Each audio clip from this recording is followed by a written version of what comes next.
Hello everyone, and welcome to the Fictional Vortex. So we are back with an interesting movie on what if Naruto become DXD king and fall in love with Yasaka. But before we start, I just want to remind you to please subscribe to my channel and hit the like button if you enjoy my content. Let's start the story. Reading Yukai no Baiko, Chapter 1. It was a good day for everyone from the three factions, including other factions from other mythologies, sometime after the incident that happened in the underworld. Issei Hyodo, the Red Dragon Emperor and Oppai Dragon, even obtained a new body after his old one was destroyed by Shalba Beelzebub during the said incident. They were enjoying their free time and minding their own business until they suddenly got teleported to a strange but large room that was beautiful in its designs.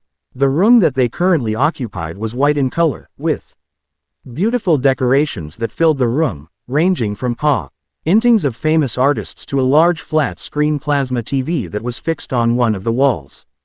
There were love seats and sofas that looked very comfortable to relax on. There was even a kitchen stocked with food in case someone was hungry. Overall, it looked like your average room that belonged in a mansion. There were a lot of people that were present in the room, those being Rias, Sona, their Arages with Benya and Lu Garo in Sona's peerage, Saraorg, the Formao with Grafia, Gabriel, Michael, and Dulio, Azazel, Tobio, the Valley team, Yasaka and her daughter, Ophis, Ravel, Irina, Valerie, Elmenhild, and the hero faction except Siegfried. All of them were wondering what was going on, except Ophis who had the perfect poker face. What the? Valley and Sao Sao, what are you two doing here? Issei asked his rival and the descendant of the hero of chaos, who just smirk and smile, respectively. I should be asking you that, Issei Hyodo, but I doubt you know the answer to that. Valley replied to the perverted dragon. Indeed. So, Valley, do you know what's going on? I should still be with Hades along with Leonardo and Georg. Sao Sao asked the silver-haired boy, who shrugged. I don't know, Sao Sao. Don't ask me, Valley retorted, but Sao Sao was still smiling. Are you ignoring me, you bastards? Issei yelled, much to Rias' annoyance to his stupidity and hot-headedness. Hey, White One, Didrag greeted his eternal rival. Red One greeted back the White Heavenly Dragon. Calm down, Issei. Everyone here is on the same boat. Rias scolded in a calm tone. Hello, Switch Princess. Sao Sao greeted Rias, who blushed in embarrassment. I'm not a Switch Princess. Rias yelled in a flustered manner, which caused everyone to chuckle at her behavior, except Baiko who laughed loudly. Rias-tan, come give your Oni-chan a big hug. Searsex shouted in childish manner, which annoyed Grafia to no end. She proceeded to pinch his cheek. Searsex-sama, this is no time to act like an idiot. Is this the image you want others to see you as? Grafia scolded sternly. OWWWWW. Grafia, that hurts. Searsex yelped like the child he was, much to Rias' further embarrassment. Everyone, except Ophis, sweat dropped at the couple's antics. Searsex, why are you an idiot? Ajuka asked with a sigh upon seeing his friend's behavior. Falbium was just standing next to him, sleepy as usual. Hello, Issei, Valley, Sao Sao. Azazel greeted the three boys, with the last one being said cautiously to the Chinese boy. Hey, Azazel-sensei, greeted Issei cheerfully. Hello, Azazel, greeted Valley in a stoic manner. Hello, Governor of the Fallen Angels. How are you doing? Greeted Sao Sao with a smile that bordered on smugness. Doing okay. No thanks to you, Sao Sao, retorted Azazel. Not liking the so-called hero one bit. Hey, Sao Sao just chuckled to the retort, like it didn't bother him.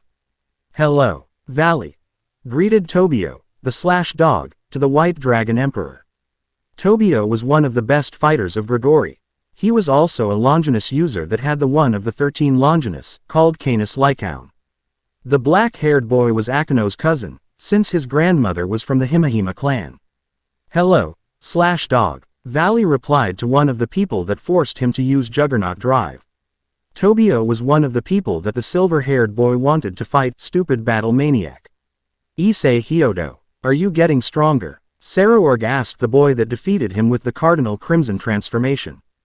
Hi, Saraorg-san, greeted the brown-haired boy to the Bale heir with respect. Hercule-chan. Georg-chan. Leonardo-kun. How are you doing? Jean greeted her comrades in a cheerful manner. Even after her defeat by Issei, she was still cheerful and sweet-sounding, despite being held captive by the Grigori. Hey, Jean, do you know what's going on? Asked Hercule and Georg to the carrier of the Maiden of Orleans. Leonardo was just silent. Nope, Jean replied in a blunt, but cheerful way. It's too bad that Siegfried is dead. Georg said solemnly. Jean agreed with him in a sad face. Yeah, Hercule said in a low tone. After his defeat by Saraorg, he was no longer the loud brute he once was. Okae-sama, do you know what's going on? Kuno asked her mother curiously. The little fox girl was happy to see Issei, her crush, and his friends. She was wary of Cao Cao and the hero faction, since they kidnapped her mother. I don't, Kuno. I believe that the one who brought us here will be able to explain, but I don't know who that is. The beautiful Kyubi replied to her daughter. The sight of Kuno caused her to think about her husband's disappearance before her daughter's birth. Despite her attitude towards him, she was still in love with him. Was he okay? It brought pain to Yasaka's heart whether she harmed him, but she believed that it would help him overcome his dark emotions in the past. I guess I was wrong, thought the mother sorrowfully. Mother, Kuno thought worriedly when she saw the sad expression on her mother's face. Sona-tan, it's good to see you again. Sarafal shouted before she lunged at her younger sister, getting her in a tight hug that caused the purple-eyed girl to blush nervously. Oh Oni-sama, please let go of me. People are watching. Sona cried desperately, which failed miserably as the Mahu Shouju didn't comply to her request. Nope, you're my cute little sister and I want to hug you. We'll have Yuri cuddling time. Sarafal retorted with childlike stubbornness, which caused everyone in the younger sister's peerage to have a WTF expression on their faces. Zenobia, Asia, it's good to see you two again. Michael said to the two girls with a serene smile. It's an honor to meet you again, Michael-sama. Greeted Zenobia and Asia with respect in their voices to the current god. Era, Michael Ni-san, are these two the girls that you gave permission to pray again? Hello, my name is Gabriel. It's nice to meet you too. The beautiful 12-winged seraph greeted with a gorgeous smile. Hi, Gabriel-sama, it's an honor to meet the most beautiful woman in heaven in person. Greeted the two girls as they bowed to the seraph with deep respect. Hello, Michael-sama, Gabriel-sama. I'm going to go to the kitchen to see if there's good food. Dulio told his superiors in a laid-back manner before going to the kitchen. Oh, Dulio, I wonder how Griselda handles him all the time. Michael wondered curiously. I think she has her ways, Ni-san. Gabriel replied to her brother with a smile. Hey, Zenobia, Asia. How are you guys doing? Irina greeted her fellow believers with a smile. I'm doing fine, Irina. Zenobia told her longtime friend with a smile. Hello, Irina-san. Asia greeted the self-proclaimed angel warmly. Valerie, what are you doing here? Gasper asked his childhood friend worriedly, since he hadn't seen her for a long time. It's good to see you, Gasper. To answer your question, I have no idea why I'm here. Answered the Dompire with a broken smile on her face. Due to her half-brother, Marius, forcing her to use the Sephiroth Grail too many times, she became broken in both heart and soul. Fortunately, she could still show emotions This is before the events of Volume 16, so the DXD cast haven't found out that Valerie has the Sephiroth Grail yet, but they will in this story. Are you okay? Gasper asked with concern in his voice. This was the first time that he had saw Valerie look so broken, like a frail doll. Yes, replied Valerie, much to her heart's reluctance to say otherwise. She couldn't have her friend worry about her, despite needing help. Perhaps I should tell him once we calm down, Valerie suggested to herself. Yes, that was what she would do, once everyone had calmed down. She would tell Gasper about her dilemma. Hello, Gasper Vladdy. My name is Elmenhild Galnstein. It's nice to meet you. Elmenhild greeted the cross-dresser with a smile that screamed arrogance. The smile she had on was clearly fake, as if she viewed Gasper as nothing more than low-life trash. Hello. Greeted Gasper to the small vampire. I need to talk to you about the problems our kind have back at the homeland. It concerns Valerie Tepps next to you. Elmenhild told the Dompire. What does Valerie have to do with any of the problems that your homeland has? Gasper asked the small, corpse-like girl. I'll tell you once I meet with your master, Rias Grimori. For now, we need to find out why we were teleported here. Elmenhild told the cross-dressing boy, who reluctantly agreed. What does she mean that these problems concern Valerie? Thought Gasper worriedly. He wanted to ask Elmenhild for more details, but they need to find out why they were here first. Hello, Nei-san. Kaneko greeted her older sister. Hello, Sharon. How are things with you? Greeted Kuroka playfully. Things are well, Nei-san. Kaneko replied stoically. That's good, Kuroka said in a serene manner. However, that happy mood went away when she saw Yasaka, who also looked at her. Both of them gave each other stern glares while walking towards one another. Until they were standing about a foot away from each other. Kuroka. Yasaka greeted the black-haired Nekosho with indifference. Yasaka. Kuroka greeted back to the Kyuubi leader with resentment in her voice. It was this woman that separated her beloved older cousin, her Kurani, from her and her mother when she needed him the most. Why did Yasaka still hate her and her mother? She had had romantic feelings for him from the times he spent with her. He promised that he would help her, but he couldn't. Kuroka believed that it was because of Yasaka that Kurama couldn't help her, so the black-haired beauty hated the woman for that.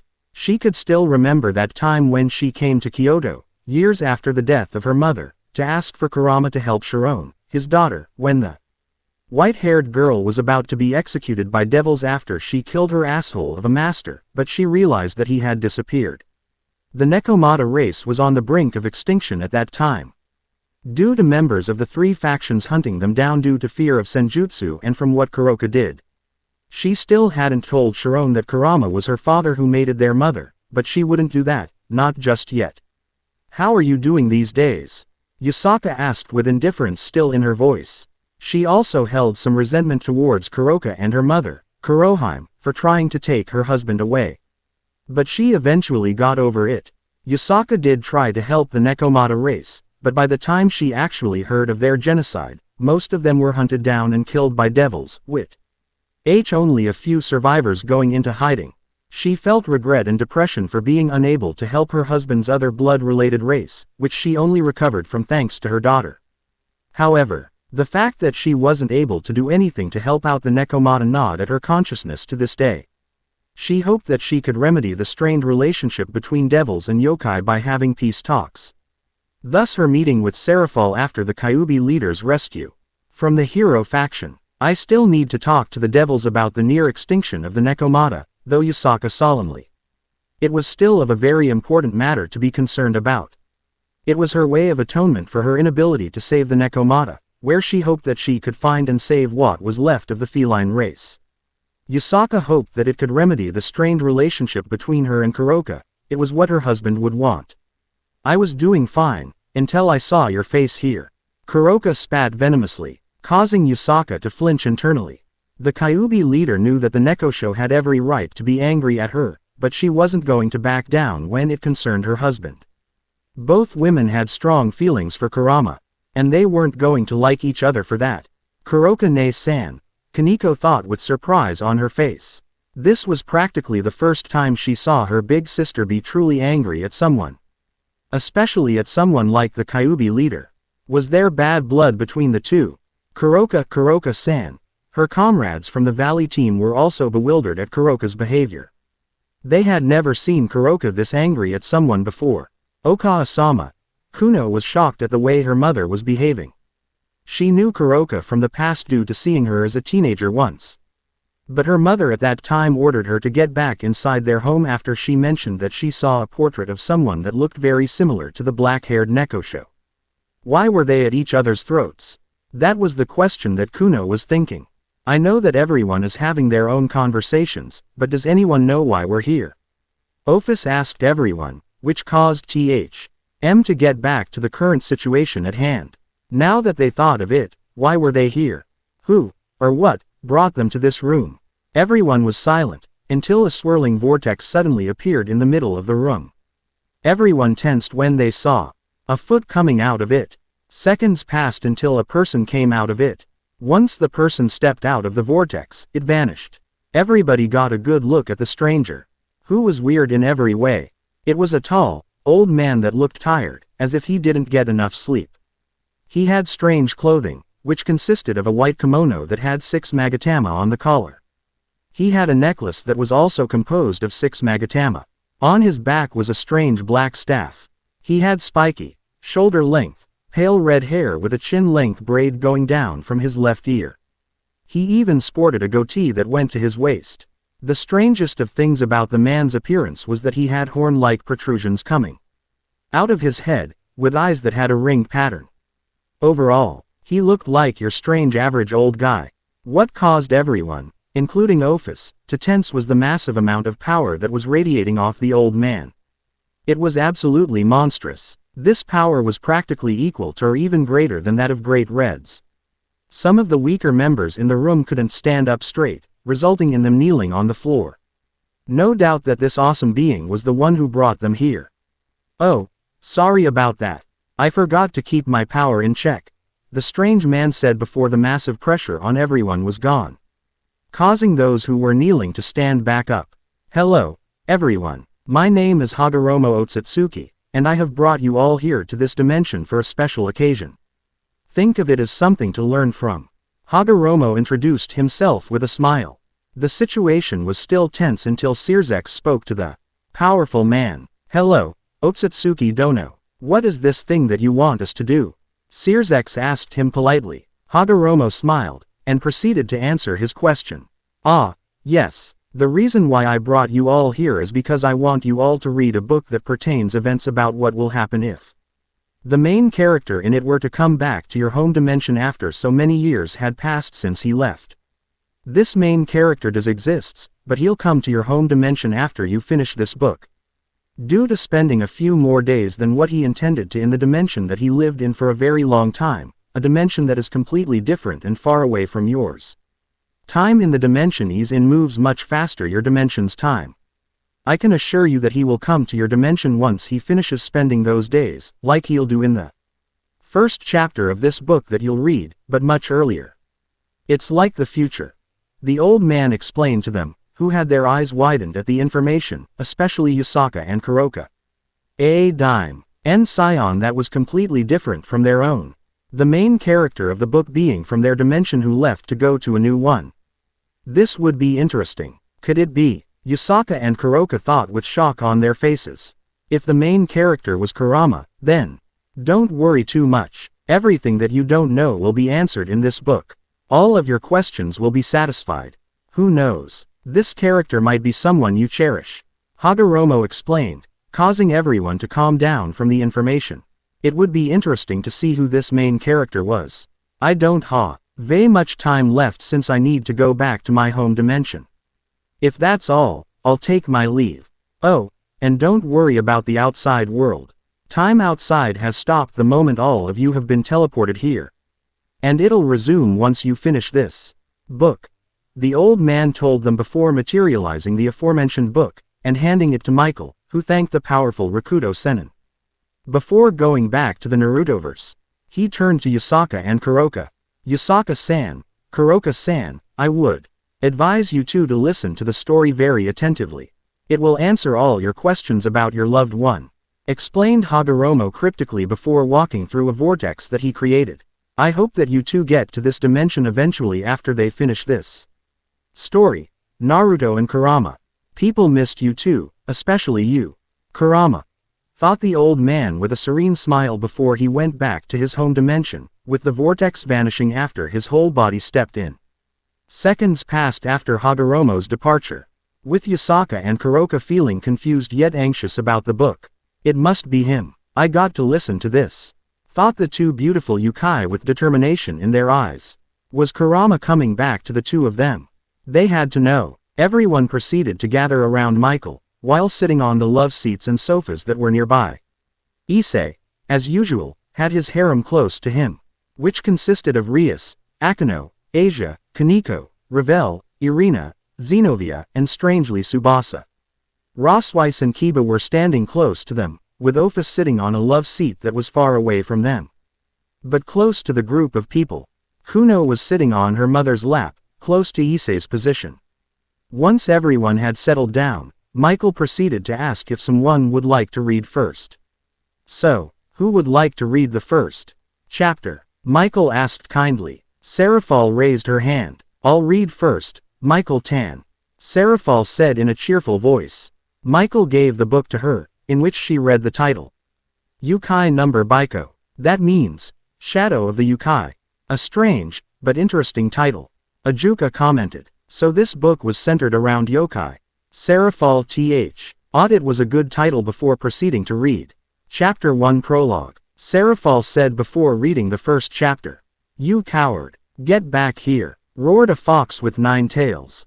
It was chasing another of its kind, with 8 tails, throughout the palace halls.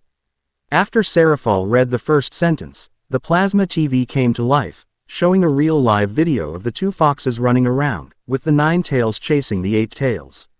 Oka-sama, is that you? Kuno asked in shock upon seeing the 9-tailed fox chasing the 8-tailed one. Why yes, Kuno, that was me in the past, Yasaka said to her daughter with wide eyes. That was the day when her husband disappeared. She might be able to find how he had disappeared that day. Kuroka was suspicious of Yasaka's expression, since she vaguely recognized 8-tailed fox from the video. The 8 tails dashed and weaved through the corridor in haste with a dreadful expression. It was running for its life. Even though it was a coward of sort, none could argue that it was very agile on its feet. No one within the palace could match its speed, including its wife. That's true. That one is faster than anyone there. Searzek's comment. Ed upon seeing the 8-tailed fox's speed. The creature did a zigzag, avoiding several other yukai that were trying to stop it on her orders. The fox then jumped on top of their heads after gracefully navigating through the space between their extended limbs. It used their heads as a stepping stone before going over the high wall. The second fox landed on top of the wall a minute later and scanned the area beyond the palace. Realizing her husband was long gone, only good at running away, she murmured and sighed before returning back to the central palace again. Her husband would return eventually as he always did. There was nowhere else he could go, and she had a more important matter she must attend, like preventing herself from throwing up due to morning sickness. That was when I was still pregnant with Kuno, Yasaka said, remembering her pregnancy with her daughter. The escapee kept on running, passing through several the empty streets of Kyoto before finally starting to drop its speed. It felt that it had gotten far enough, thus beginning the transformation into its human form. While examining the surroundings, he revealed himself to have golden blonde hair with a matching set of eyes. 3 whisker marks adorning both sides of his cheek as he puffed up and exhaled. Kura ni Kurama-kun, thought Yasaka and Kuroka upon seeing the 8-tailed man. They felt a pang in their hearts from seeing him after so long. So that's Yasaka-chan's husband. He's cute, Serafal commented, which earned hard glares from the 2 yukai women. Everyone's sweat dropped at the Mahu Shouju's comment, while Kuno and Kaneko got curious looks on their faces from seeing the 2 women's reactions. He leaned forward against the railing that was erected to prevent people from falling into the lake. He watched the undisturbed water silently in the secluded park. It was completely dark out and only the moonlight reflected off the lake's surface. Fucking bitch, he cursed at his own reflection while rubbing the bruises that covered his body. Just because she has more tails than me, she thinks she owned me. No one tells me what to do. I will show her who the boss is. Kurama-kun, said Yasaka sadly. She felt very guilty from harming him all the time, but that was the only way to get him to listen to her. Her husband refused to listen to her unless she could defeat him in a fight. Due to his beliefs that only the strong should rule, forcing her to hurt him to get him to listen. She regretted every time she had to hurt him, but she had no choice. I'm sorry, husband, Yasaka thought remorsefully. Oka-sama. Kuno was shocked upon hearing the sad voice of her mother. Who was this man on the screen? Yasaka. You bitch. Kuroka thought angrily upon seeing the bruises on Kurama's body. When she heard Yasaka's sad voice, it pissed her off. It was her fault that drove Kurama away. Why was she feeling sad? He had a total of 8 tails and was still waiting to acquire the last one. His mate's power had exceeded his own, and he didn't like that one bit. As a creature of pride and as well as being male, he wanted to be on top and acquire more mates. A harem of sort, but unfortunately, he could not go against her as she pummeled him around the room for even hinting something like that. Under that humble and polite personality of her, which she displayed for the public, existed a demon. He felt just like a prisoner where she was the warden. Kurama. Yasaka was feeling even more guilty and sad upon realizing that he took her beatings as something that she liked to do, but she hated doing it to him.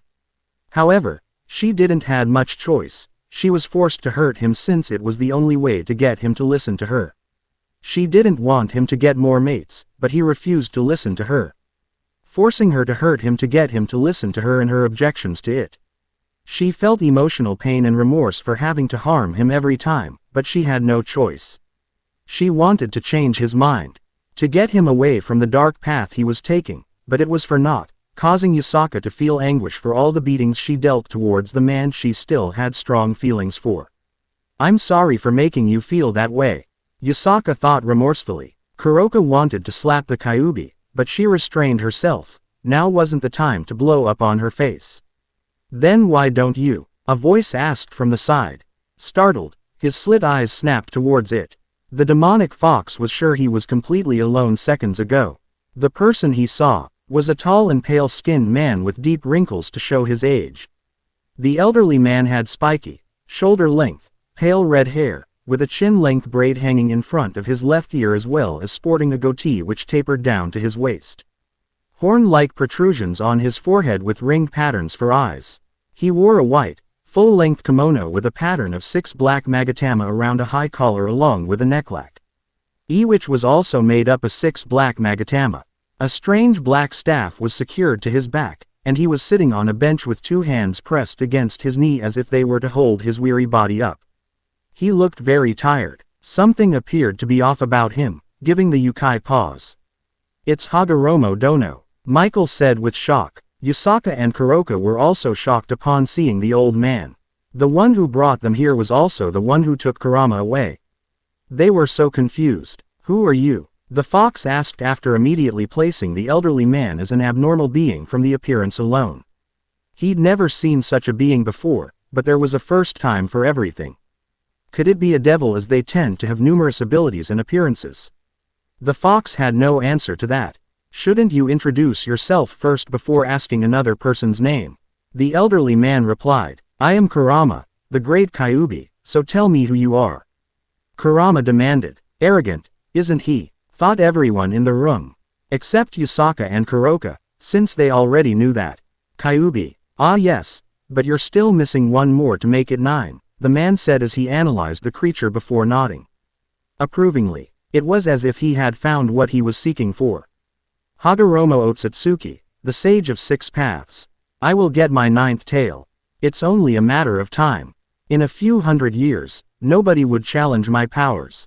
"Ahahaha," Kurama retorted before laughing hysterically, imagining the destruction he would wreak upon those that challenged him. Hagoromo stroked his beard a little with a free hand. He was in thought, allowing the young man to continue in his delusional fantasy. "Okay," Azazel commented on Kurama's behavior with a sweat drop. Everybody else thought that Kurama was being stupid with that laugh. After Kurama stopped being an idiot, Hagoromo finally spoke up. "I am looking for a vessel. If you could help me in that regard, I'm sure I can shorten the time you needed to get your final tail. I will also give you something more as a bonus, Kurama," Hagoromo offered as the said person narrowed his menacing eyes at the man. So, Hagoromo Dono was the one who helped Ed Kurama-san get his last tail and become more powerful. Gabriel commented. Indeed. Serafal agreed with her rival. Kurama was suspicious, but his desire for power overwhelmed his own vigilance. "You can show me," Kurama demanded. Hagoromo nodded. He took the strange staff from his back and tapped the air space to his side. The air distorted around the impact point, and black lines appeared before spiraling like a whirlpool into some kind of dark portal. Kurama stepped back a little after sensing the rift in space. He had seen many strange things in his life, but never something like this.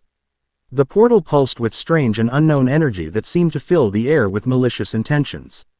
"If you accept, then follow me, as you will be the last of the 9. I can say that you will be the strongest and greatest of them all. However, you will disappear from here for a little while, and one day you will meet the child of prophecy. You will help him accomplish his goals and you will be given a chance to return here again. Hagoromo hinted as Kurama's eyes narrowed more.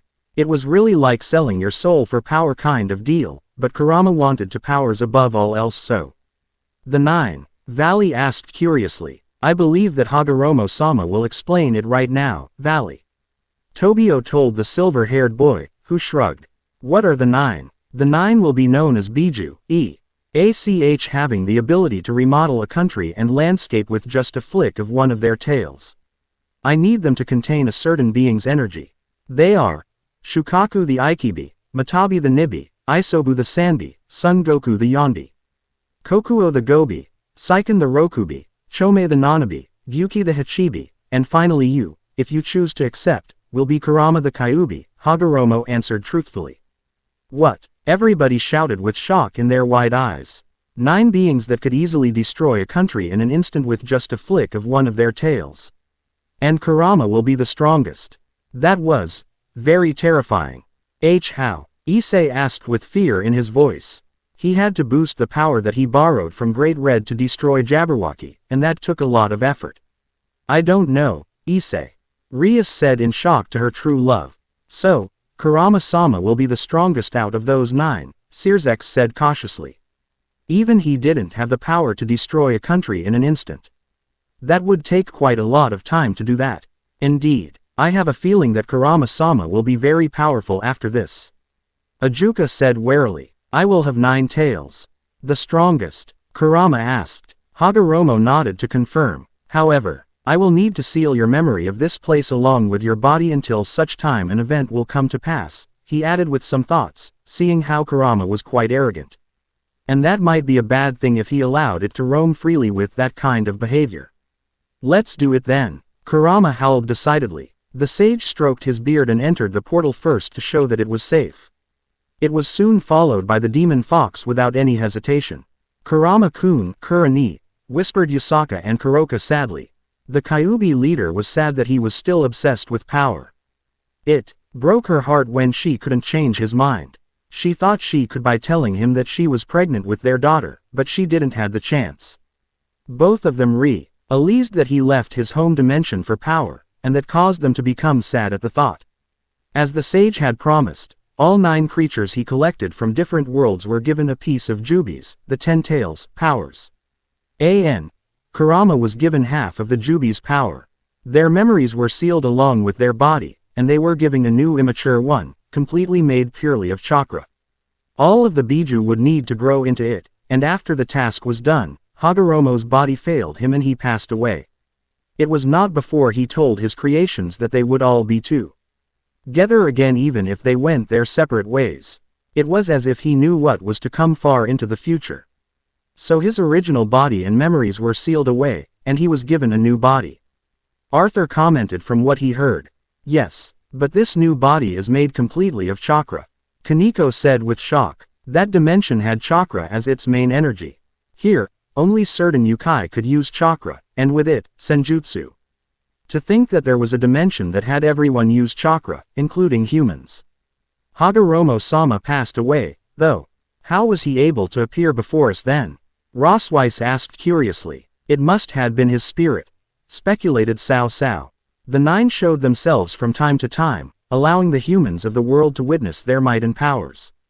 At first, they were together, having a close relationship with one another, but fragmented pieces of their former personality resurfaced, and they slowly drifted apart from a heated philosophical disagreement. Eventually, they parted way just like their creator hinted long ago. Kurama, for his own reason, believed that their strength lies in the number of tails they held. He had 9 so he was the strongest. Pride and hubris soon followed. Kurama-sama is still prideful, even in his new form. Sirzex commented. Yes, but look at his size. He's bigger than most of the mountains. There, Gasper said with awe and fear in his voice. Everyone agreed with Gasper's comment. Kurama was much bigger than even his fellow Biju. Kurama, Yasaka and Kuroka were shocked at the Kyubi's size. They also agreed that Kurama was a monster in sheer size and power. Over the centuries, countless inhabitants of the elemental nations failed to regard the tailed beasts as sapient individuals, treating them with great disdain and fear. Because of the immense power each of creatures wielded, the shinobi sought out the tailed beasts as tools and weapons to be controlled. It was a sentiment they as a whole detested, but knew that it was necessary. Kurama was the last to be sealed away inside a human sacrifice known as the Jinchuriki. It was angry, filled with malice, of being imprisoned like some sort of prize. No one wants to be treated as some sort of tool, Elmenhild commented, only with no arrogance in her voice. Yasaka and Kuroka felt angry to see Kurama locked inside someone like a prisoner, but there was nothing that they could do about it. Mito Uzumaki was the first of its jailer, then Kushina Uzumaki after the first reached her end.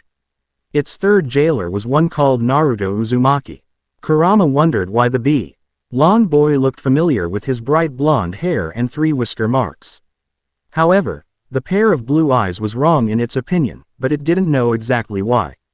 No one truly knew, not even the great sage, that a Jinchuriki, who was giving birth, would give her child some of the Biju's original traits. Thus, Naruto was like an incarnation of Kurama's original form. Was that a coincidence? Kurama-sama is right. Naruto-san does look like his original self. Georg commented. Naruto-san looks just like him, Yasaka whispered in shock from the resemblance of the two. Watching the orphaned boy being shunned by all in the village of his birth, Kurama decided to use Naruto's dependence on its power to gain control over him and break free from its cage. However, through the seemingly endless struggle, Kurama's attitude toward the blonde soon began to change. Prior to the Fourth Shinobi World War, it was then the fox showed respect to the blonde as if it was showing it to itself. It seems like his attitude has changed for the better, if only a little. Everyone agreed with Michael's comment. Kurama was becoming less arrogant, and he was treating his Jinchuriki with respect.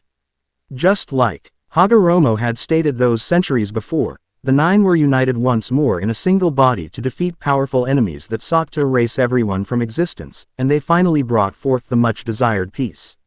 After a great and costly battle, Naruto Uzumaki emerged victorious. It was against all odds, but with the help of the 9, he did the impossible, and Hagoromo Otsutsuki appeared before them once more. There's Hagoromo-sama, Kiba said. That must have been his spirit. Thank you. This is how it should be. I'm glad you all have completed the task I foresaw those centuries ago.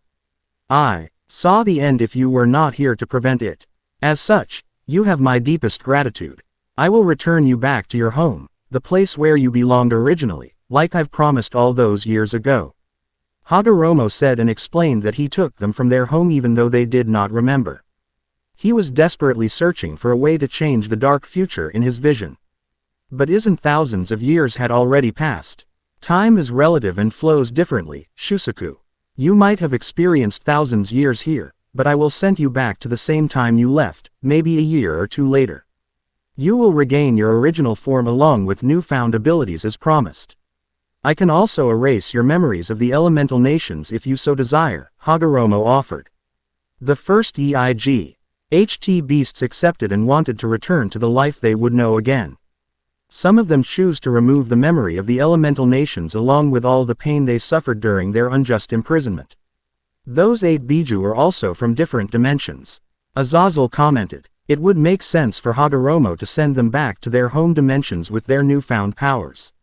They want Ted to forget the pain that they endured during their time there in Hagoromo's home dimension, so the old man would do that for them. Kurama was hesitant to leave the blonde as if he was now part of his life, however. Hey Kurama, we make a great team didn't we? Naruto asked. Kurama nodded in agreement. It felt that true powers came from the strength of characters and the will to make the impossible possible. Throughout their struggles, it had its moment of doubt, but Naruto had showed none of that. The boy, who was shunned most of his life, would climb over all the challenges and prove to those that did not believe that he would not back down from his belief. Naruto-san, he's practically the same as Kurama-kun. Yasaka thought in awe. Here was a boy that was practically like Kurama, and he was able to overcome all obstacles in his path. She respected Naruto for that. She hoped that both of them would come back soon. Kuroka also shared her thoughts, even though they still had animosity toward each other. The Jubi was powerful, exceeding its own power, but still lost to their teamwork in the end. Madara and Kagaya, a god and goddess possibly, were no different.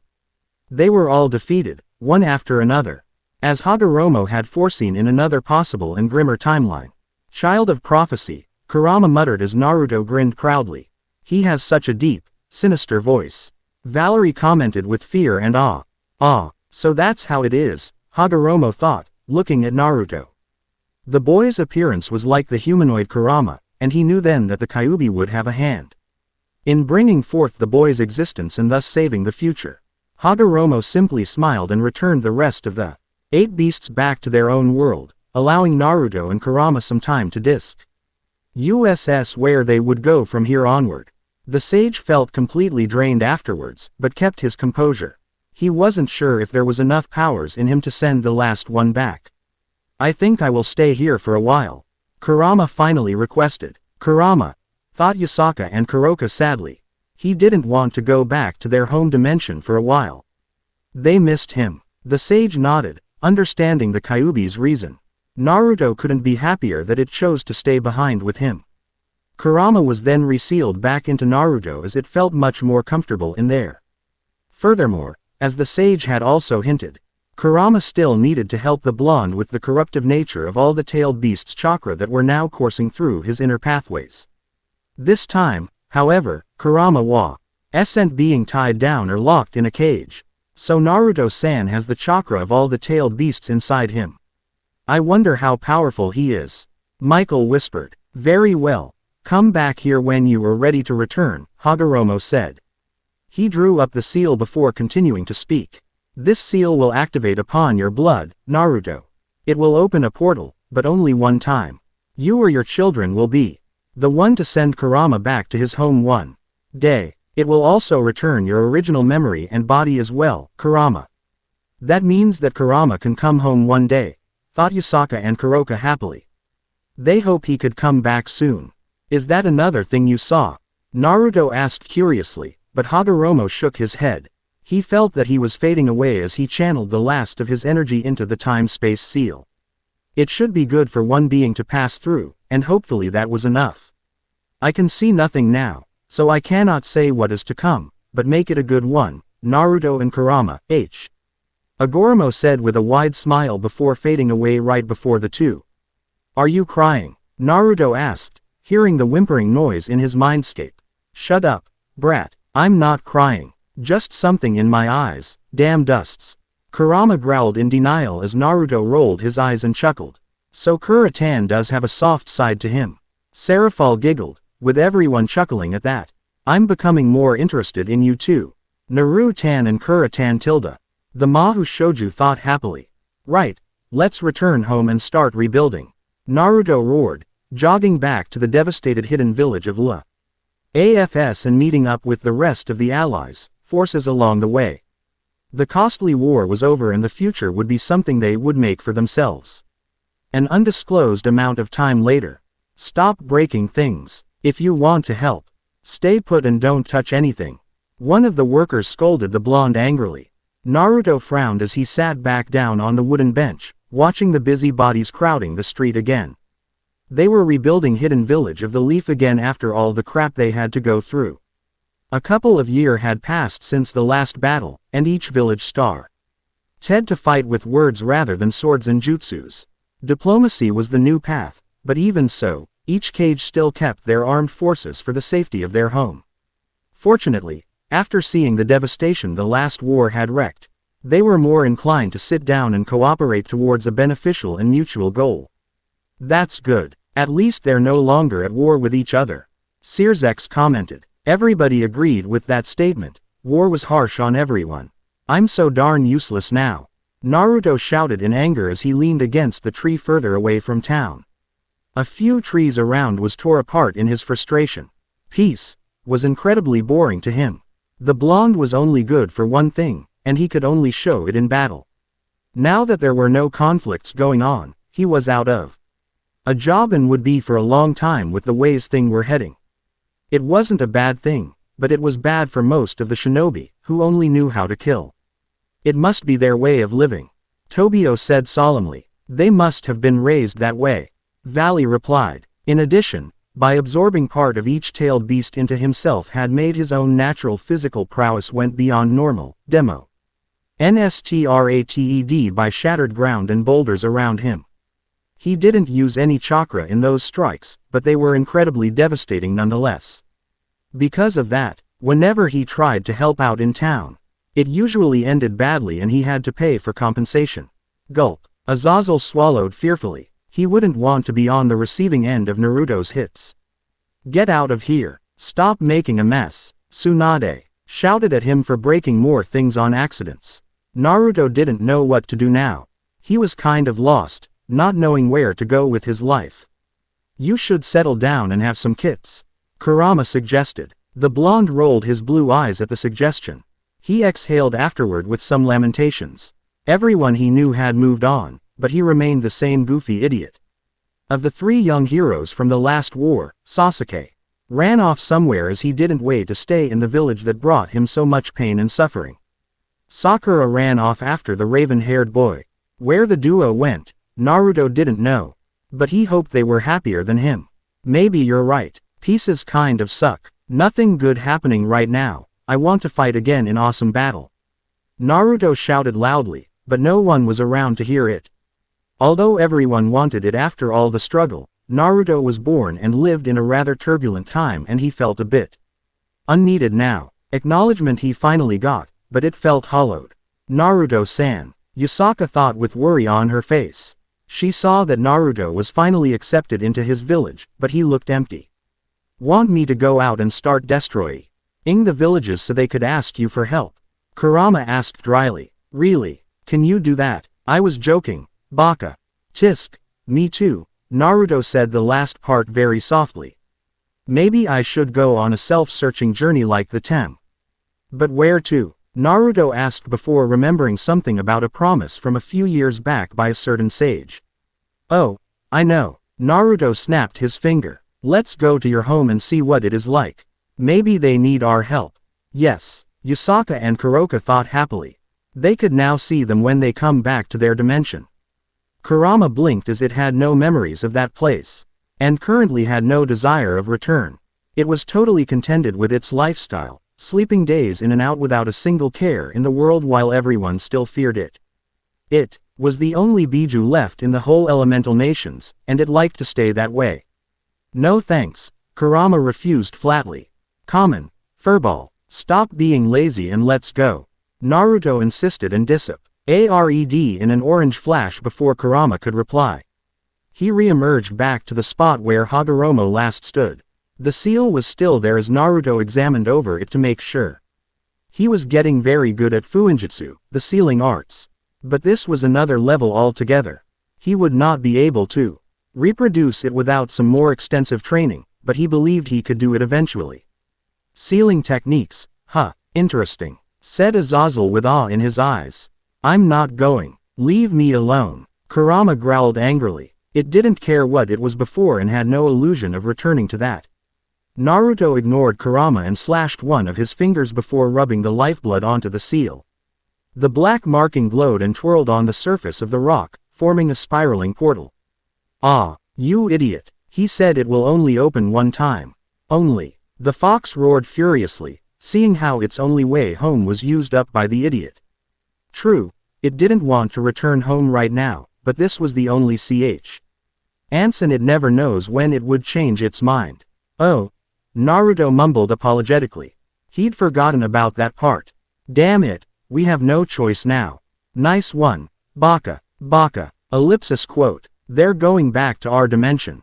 Gabriel said. Yasaka and Kuroka were happy, since they could reunite with Kurama and Naruto. Alright, calm down. I'm sorry, so stop insulting me, Naruto said, feeling like there was nothing here for him to do.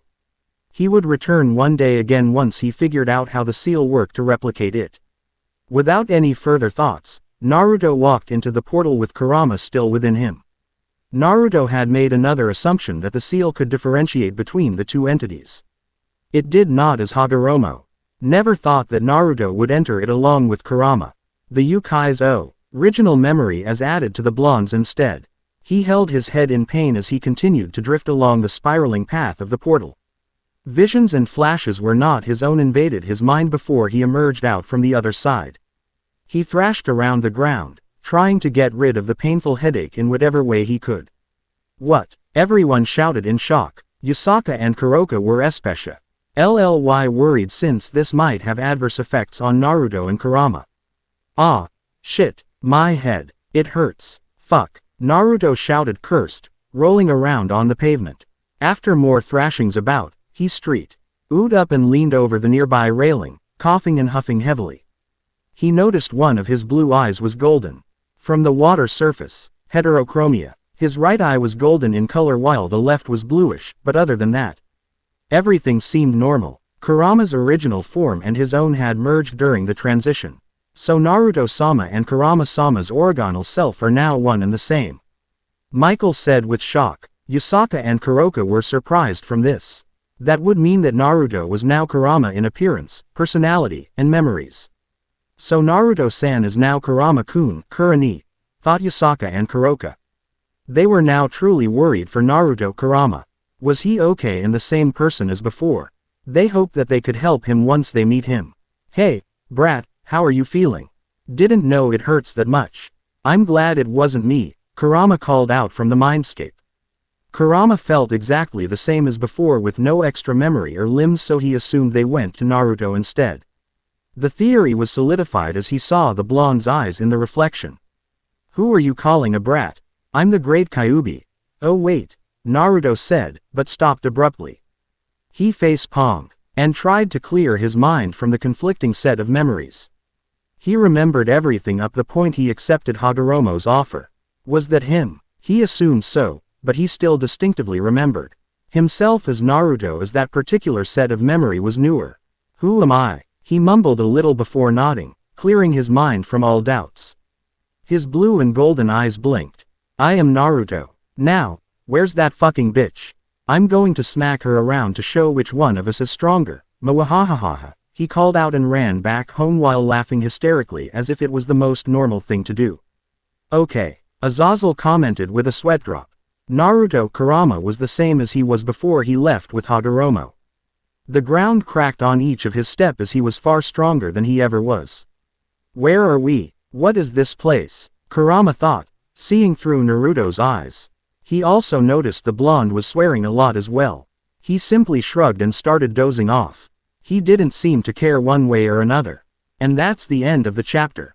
Seraphal said with shock. If what the ending of this chapter was true, Naruto and Kurama's old self were now one and the same.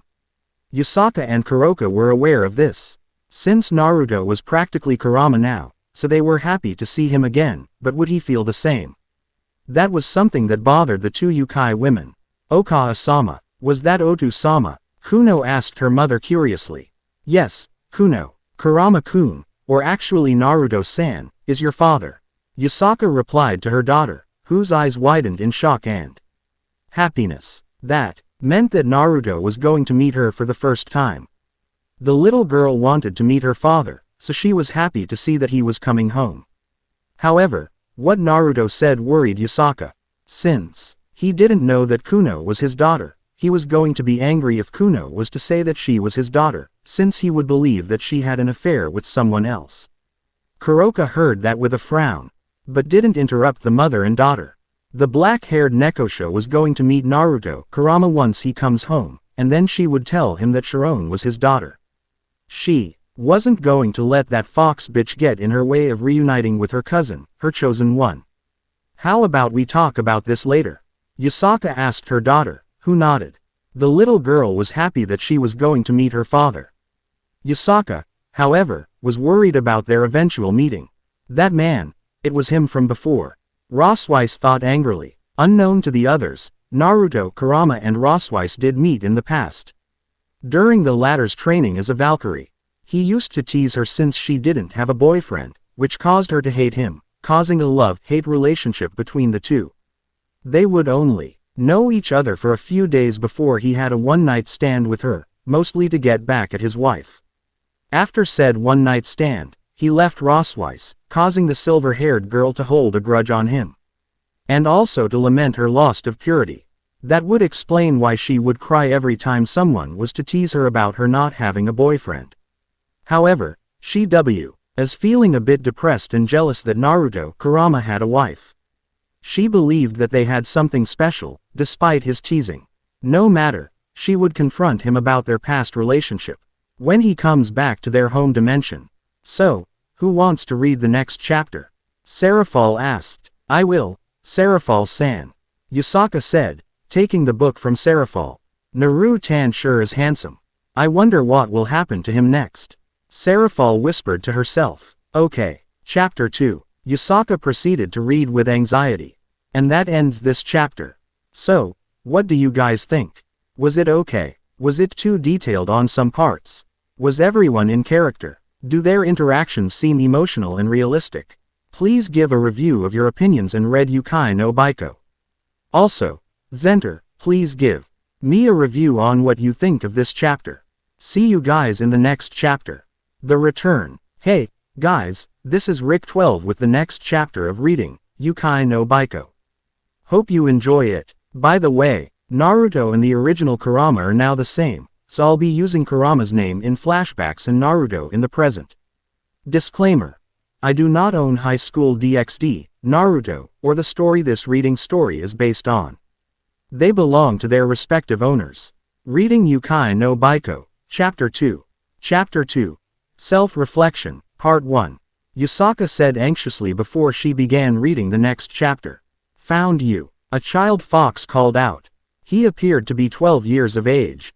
Looks can be deceiving with their race as they matured at different rates, however. Who's that kid? Issei asked curiously. I think we'll find out. Azazel replied to the perverted boy. It's Kurama-kun, Yasaka thought before she continued reading. He pulled away the foliage cover to reveal another of his kind. It was AF, a male with 3 golden tails wrapped around her lower body like a belt. She also appeared to be around his age. They were playing hide and seek, and he was it. A bright smile crept across his face as his golden irises focused upon the girl. He swished his 4 tails back and forth behind him proudly. Even though their kinds can transform into a true Kyuubi in their full-released state with complete set of 9 tails. The number they had in their sealed state determined how powerful they were. So, the number of tails that a Kyuubi has in their sealed form determines their strength. Interesting. Ajuka commented. That's me when I was a child. But that was also the day when, Yasaka thought sadly when she remembered the death of Kurama's father. Is that Kurani? Kuroka thought when she saw the boy. Am I first? She asked cutely. Ah, she's so cute. Serafal said with a giggle. Some of the group agreed with the Leviathan's comment, as they also found the girl to be adorable. He nodded with a smile. Why do you always find me first? The girl asked with a pout. She was sure that she was well hidden during all the participated games, but she was always the first to be found. Whenever he was it had happened way too often to be a mere coincidence. Is that Okawa-sama and Otu-sama? Kuno thought curiously when she saw the boy and girl, with the girl looking very similar to her. The boy simply grinned at her question, turning around with his arms wrapped around the back of his head and playfully kicking some dirt in front. Yasaka-chan, I will always find you wherever you are. It's a promise, he announced without facing her and ran off to find the rest. A red tint covered both of her cheeks, but they were missed entirely by the boy. Maybe he was blushing as well and couldn't gather enough courage to face her when announcing that. That sentence shocked everyone, except Yasaka and Office. That little girl was Yasaka when she was a child. Then that boy must had been. Mother, was that you when you were little? Kuno asked the Kyuubi leader. Yes, Kuno. That girl was me when I was still a child. That boy that you saw was your father. Yasaka told her daughter, which shocked her and some of the group. So that means that boy was Kurani. We must be seeing his past with Yasaka. Kuroka thought with hidden shock, yet she was excited to know about her older cousin's past. So, I'm seeing his past right now, Rosweiss thought. She was able to retain her composure, despite the shock she felt inside. Perhaps this was her chance to see how Kurama became what he was in the present. She watched his back for a fraction of a second before running after him.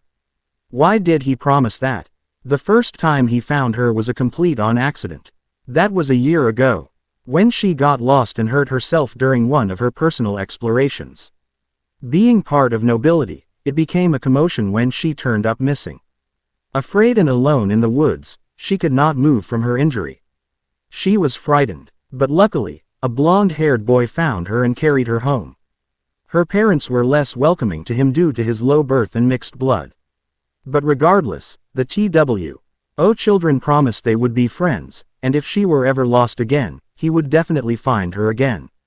That was heartwarming, Yasaka-sama. Despite Kurama-sama's hybrid status, he still wanted to be your friend, no matter what. Michael commented with a serene smile. Yasaka gave a solemn smile to the current god. She still treasured the times when they were good friends and played games with each other. It was his confidence and determination to not give up that caused her to fall in love with her husband. Thank you, Michael-sama. Yasaka thanked the archangel, before she continued reading. He was her first friend. And as such, she sneaked out of the palace to play with him whenever there was an opportunity. It was the start of a beautiful relationship, and perhaps, it would last a lifetime. At least she'd hoped so. The boy was currently walking to his home 15 minutes after playing hide-and-seek with Yasaka and the other kids. He gave a goodbye to his noble-blooded Frian before she left to go back home to the palace, but not before giving him a kiss on the cheeks. She then proceeded to say farewell to him before she ran off to her home, a blush on her cheeks. That act confused the boy. Did the girl like him? He would give it a lot of thought, but he was unable to since he now arrived at the front door to where he and his father were staying. He opened the door and saw a horrendous sight. Dad, what happened? The boy called out in panic, seeing the wounded form of his father the moment he opened the ransacked door to his home. Everyone, except Ophis and Som, members of the hero faction and Valley team, was shocked at Kurama's father's wounded state. Kuno was the most shocked since this was the first time that she saw her grandfather, but she didn't accept to see him like this. The man smiled at the child and tried to sit upright, but failed miserably. He was too injured, and every little movement caused his body to ripple in pain. Most of his attire was dyed in deep shade of red. Blood. It was his. What happened to him to be in that state? Gabriel asked while covering her mouth in horror. I think we'll find out.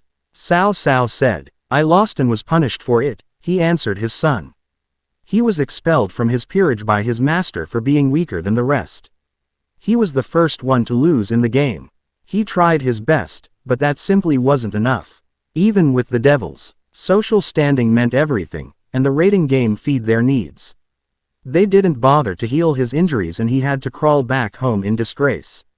What? Everyone, except Ophis, Yasaka, Kuroka, Rossweiss and some members of the Valley team and hero faction, was shocked at that statement, even more so with the devils in the group. Kurama's father was kicked out of his peerage just for losing first in a raiding game. Just for being weaker than his comrades. Even though he tried his best, he was still kicked out for being weak, with his master not even healing his wounds. Did social status meant everything to devils? Every devil in the group, including the 4 Mao, were horrified at this abuse. They knew that there were devils that didn't care a boo to their peerages and that they would dispose of them when they were no longer useful, but to see it happen to Kurama's father was still horrifying. The 4 Mao were trying to get every devil to treat their peerages equally and fairly. But it looked like there were still some that didn't care about that. Tears filled the boy's eyes, pulling on his clothing as he coughed raggedly.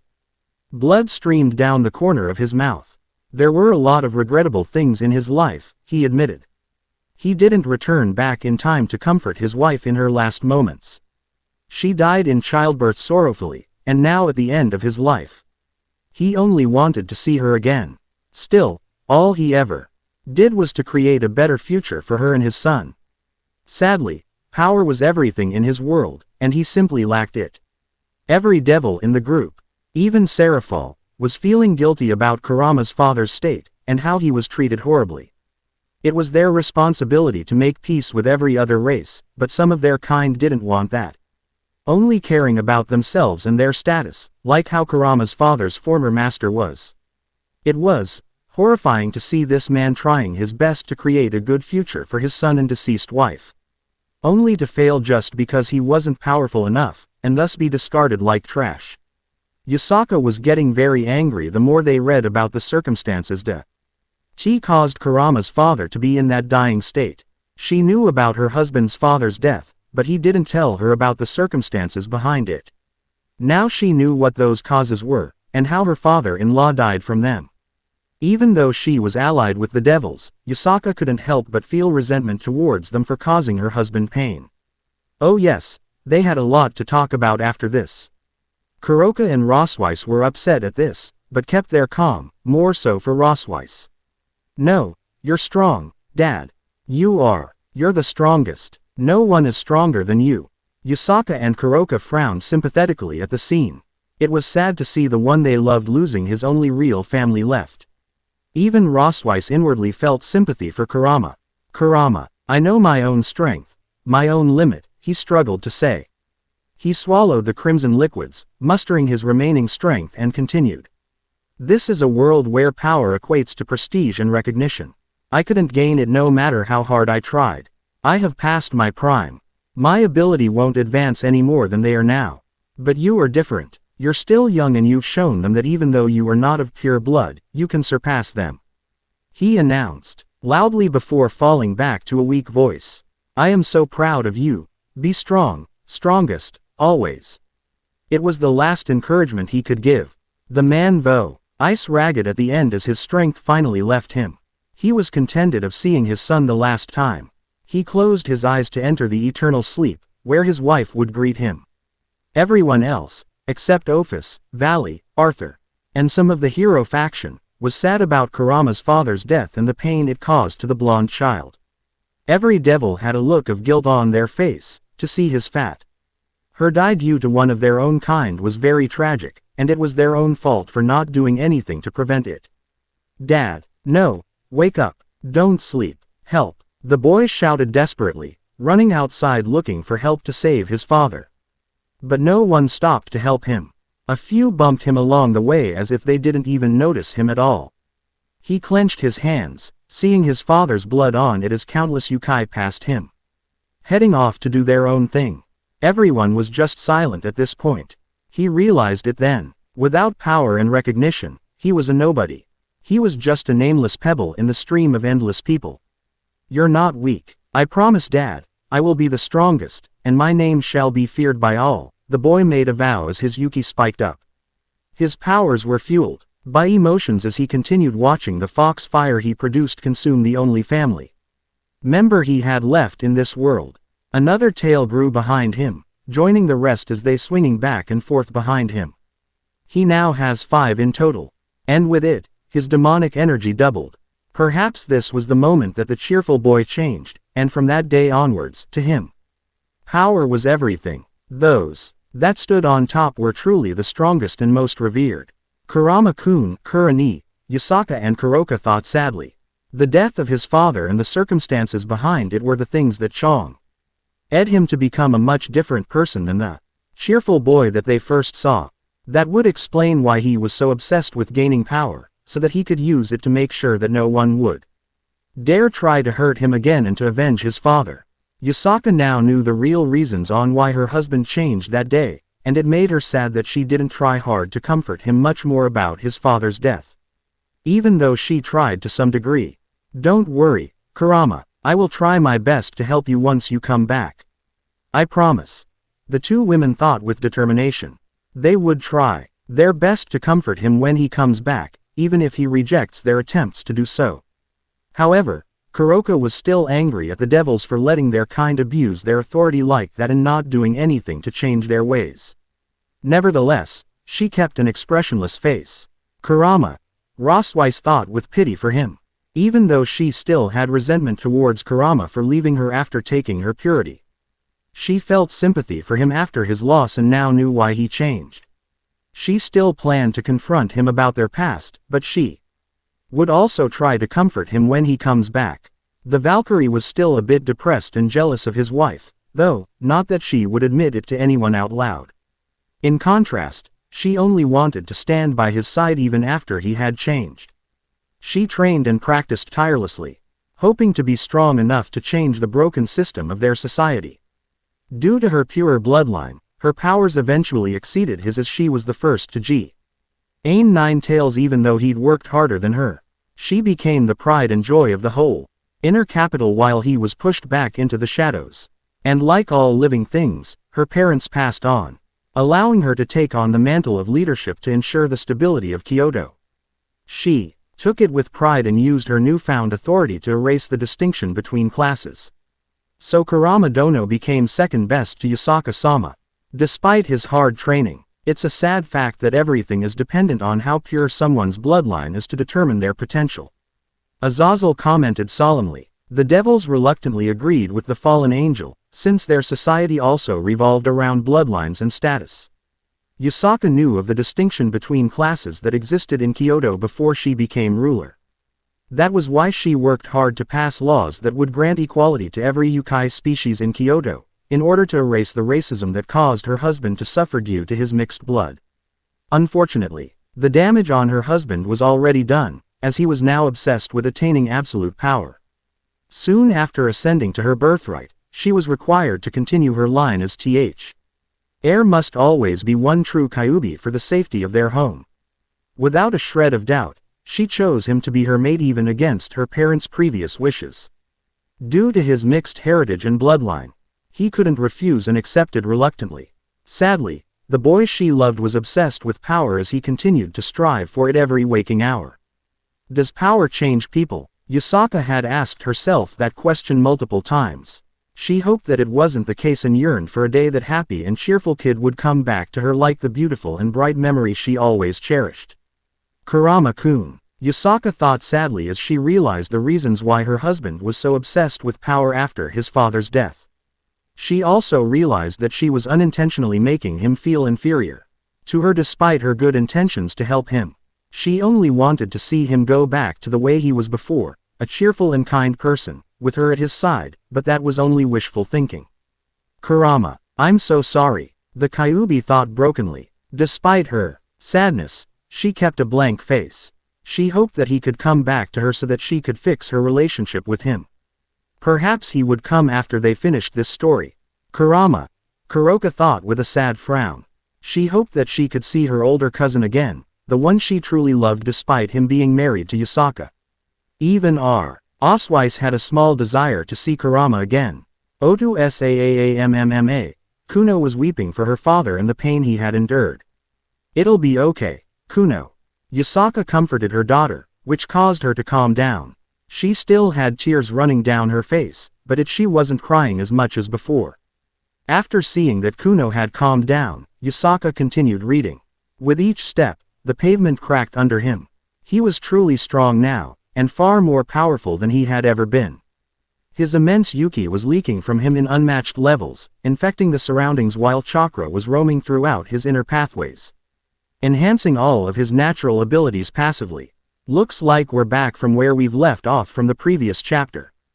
Jean commented, seeing that this was after Naruto had fused with the original Kurama, making them one and the same.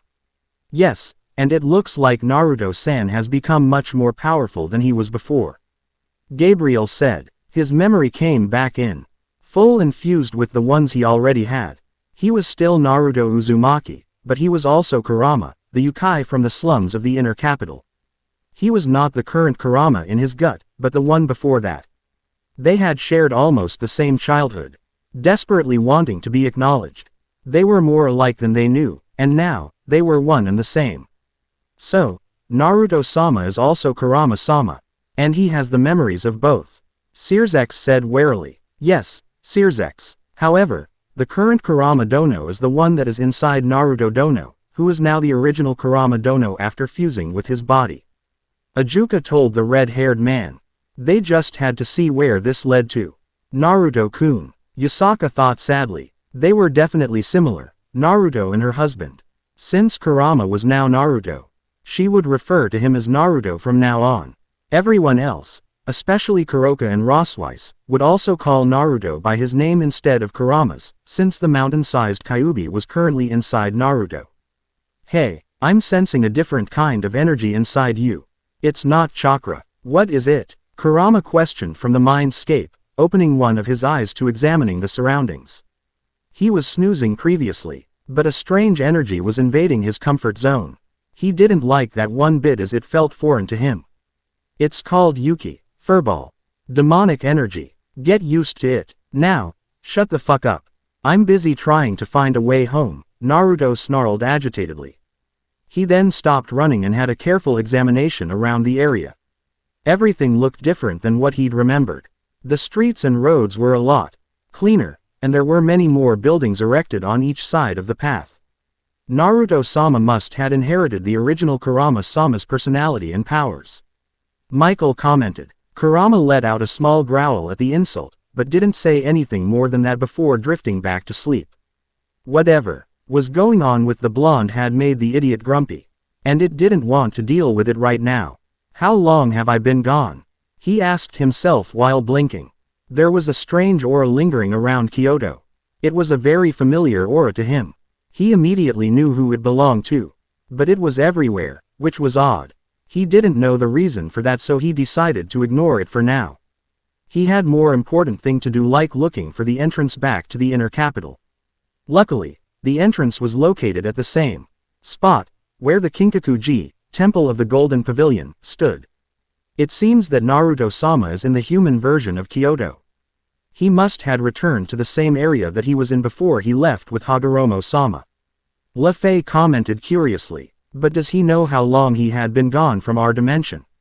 Asked her brother. That was true, since in the dimension that Naruto-Kurama was in previously, several centuries had passed. How much time did it pass for their dimension while he was away in the elemental nations? Naru-ni is at the entrance to the real capital. Kuroka thought upon seeing the shrine that hid the gateway to the Yukai capital. Passing through a secluded torii, a traditional shrine gate. Within the temple, while flaring his demonic energy, the airspace in between the pillars distorted. He entered the newly created portal and emerged into a completely different world. It was a world stew. CK in the Edo period, with ancient houses lined up along the sides of the gravel street with all kinds of creatures revealing their faces from the doors, windows and passageways. They stared at him with curiosity as he walked by, them in his human form, but they quickly returned to whatever they were doing as. His demonic aura was felt by them. Finally, I'm home. Naruto looked at the palace ahead as he passed through the forest. He missed the place as he felt like he had been gone for years. He was gone for years. But how many years, though? Seraphal asked curiously, which was shared by everyone else, even Ophis. With a powerful leap leaving behind a sizable crater, he jumped over the palace wall, and crashed through the roof of a massive mansion after falling back down again. He fell the way through to the floor along with the newly made debris in his entry. The destroyed materials were clattering on the waxed marble floor as he landed. He didn't want to wreck his own home, but he wanted to make a flashy entrance. Breaking through the roof was a good way to it, and it definitely got everyone's attentions. Where are you, bitch? Get your ass out here for some needed whooping. It has been long overdue. Naruto roared as his immense demonic aura filled the hall. Naruto-kun has the memories of the original Kurama-kun right before he left with that old man. He must still feel angry and bitter with me after our last argument, before he disappeared. Yasaka thought with dread after realizing why Naruto yelled that sentence. Everyone inside was more than a little stunned. They were not at his demand, but at his intrusion by breaking through the roof. They tilted their head upwards, seeing a newly made hole in the roof as pieces of timbers and tiles still dangling off the edges. It would take a bit of time and money to repair the damage. They returned their head back to normal level and stared at the newcomer. Who is he? Naruto glanced around, seeing some strange faces along with a couple of familiar ones. Everyone was seated in the hall along each side with another person situated at one end on her glorified seat. The throne was the symbol of a ruler, and Naruto wanted to sit on that for a long time. He could now, but unfortunately, it was already occupied by a certain golden-haired girl. The girl was wearing a fancy feathery kimono like a princess from the Warring States era. To her sides was a fox lady and a long-nosed old man. Holy crap, that's me and the group when we went to Kyoto for the first time on a class trip. Issei called out, which shocked everyone else except Ophis. There was also Kuno at the same age as she was now. That would mean that Naruto was gone for about 12 years or so in their dimension, and he came back after Yasaka was kidnapped. It was also the time when Serafall was about to talk to Yasaka about an alliance between Yukai and devils, to mend the strain between them. That was the time when Issei-san and his group agreed to help me rescue you. Okawa-sama, Kuno said with shock in her voice. Yasaka nodded to her daughter before she continued reading. Who are? The leader of the Tengu called out, but Hisu. Eldent finished what he was going to say when the blonde vanished from the spot right before his very eyes, leaving behind a swirl of leaves. Where did that come from? Was that teleportation? Valley asked curiously. No one knew the answer to his question. Startled, everyone snapped to where the intruder had gone as they stood up from their seats. The person they were looking for was now leaning over their host. He moved his face closer to the girl as everyone took a few steps towards him. He narrowed both blue and golden eyes as she returned the gaze with her twin golden unflinchingly. She was trying her best to keep her calm composure. It was bit scary, but she would not show any fear. The way he's staring at Kuno-san is quite scary. Lefei commented upon seeing the coldness in the man's eyes. Fast. Did anyone saw him move? I could barely see his movements. It's like he was teleporting. Gabriel said in a surprised tone. Azazel turned to face Serafall, who remained silent, in order to see her reaction. She was also having a difficult time of following his movements and gave a small nod. How many steps did he take? Was it 3 or 4? Serafall asked herself. What do you think? Azazel asked. I'm not sure. He's very fast and he felt like a Yukai. If that was the case, then he would not harm Kuno-chan, Serafall replied thoughtfully. That's what I'm afraid of.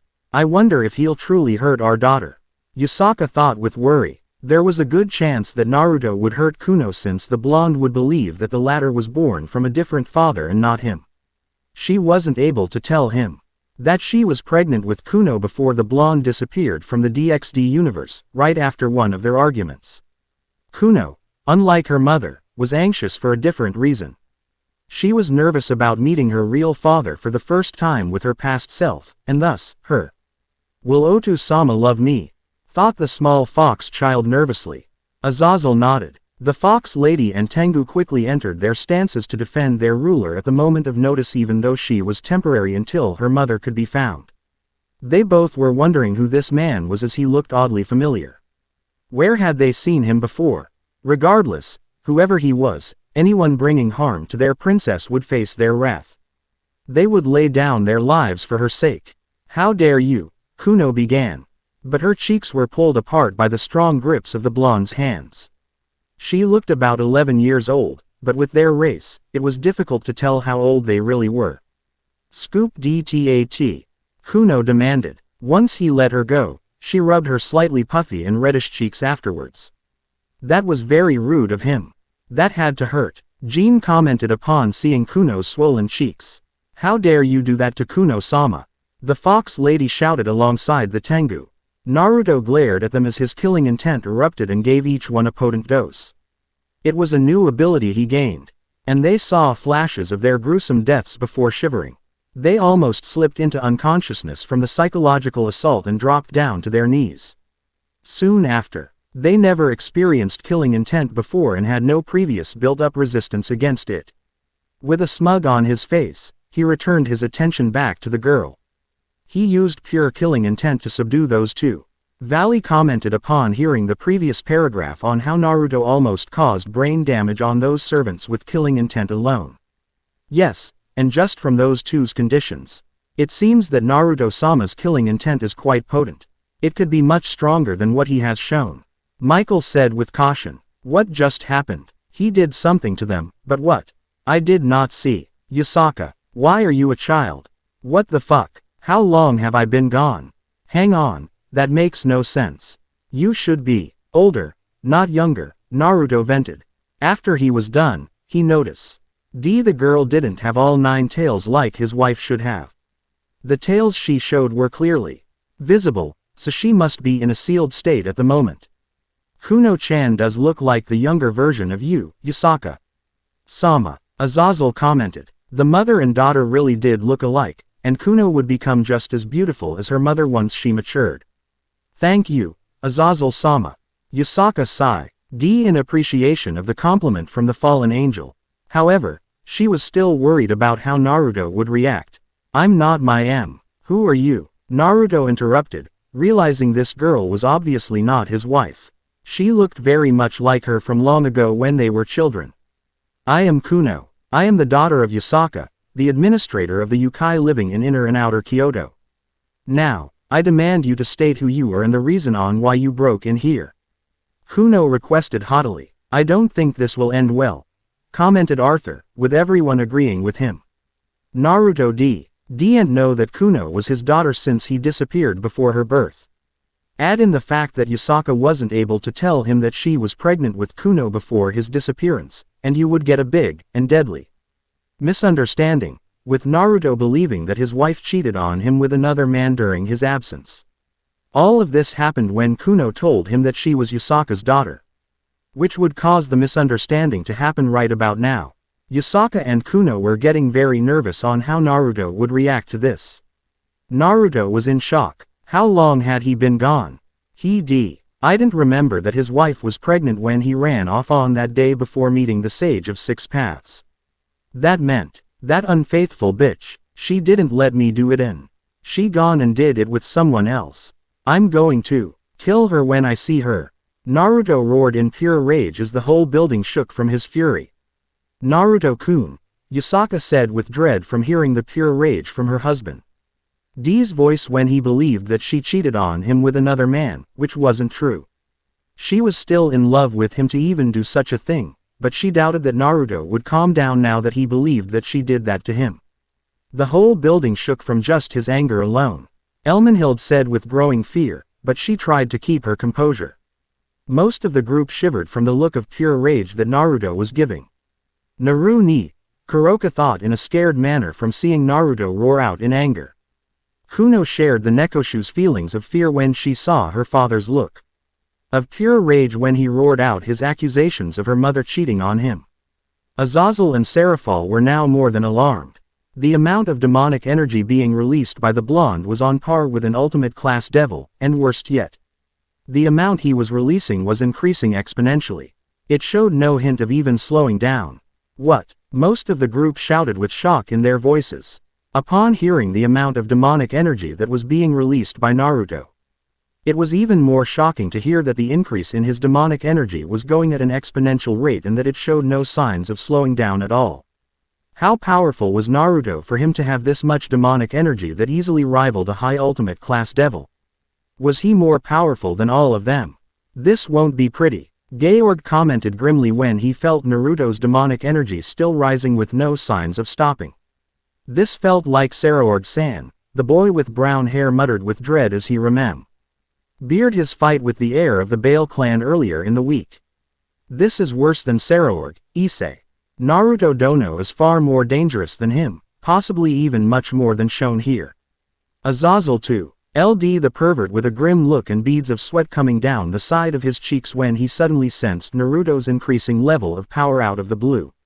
For some reason, everybody in the room could feel Naruto's power as if he was in their presence, even though the feeling was coming from the book and TV.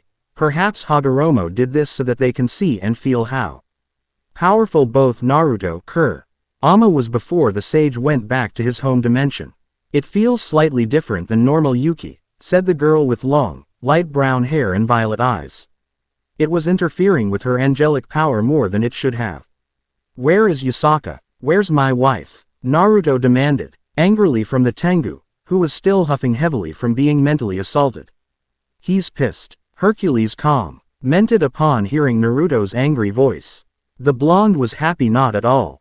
Wife, Kurama Dono, the Tengu asked while the fox lady was speechless.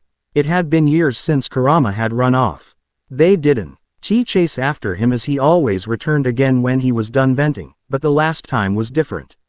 When he didn't return for days, Yasaka became worried.